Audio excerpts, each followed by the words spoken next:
तू नीचे जा रहा है। ছিলেন কৌতুক অভিনেতা, এক সিনেমা দিয়েই ঘুরে যায় তার ক্যারিয়ার।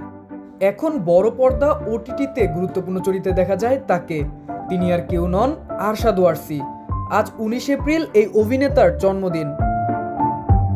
মুম্বাইয়ের এক মুসলিম পরিবারে জন্ম নেওয়া আরশাদের শৈশব ছিল সংগ্রামে ভরা।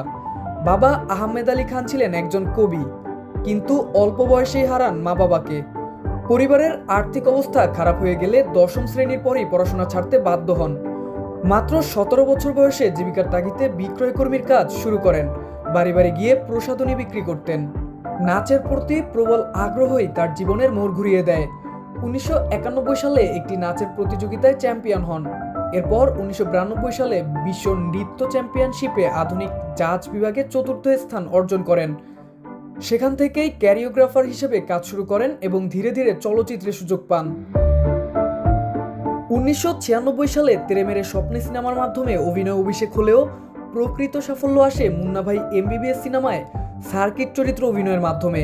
এই চরিত্রই তাকে এনে দেয় ব্যাপক জনপ্রিয়তা ও পরিচিতি। এরপর গোলমাল, ধামাল, ইশকিয়া এবং জলি এলএলবি এর মতো সিনেমায় অভিনয় করে নিজেকে বহুমাত্রিক অভিনেতা হিসেবে প্রতিষ্ঠিত করেন। একসময় গানের শো করে প্রতিটি অনুষ্ঠানে পেতেন মাত্র 175 রুপি। সেই টাকায় চলতো সংসার, মায়ের চিকিৎসা আর জীবনের কঠিন লড়াই। আর সেই সংগ্রাম থেকেই আজ তিনি শত কোটি রুপির সম্পদের মালিক। বছরে আয় করেন প্রায় 15 থেকে 20 কোটি রুপি।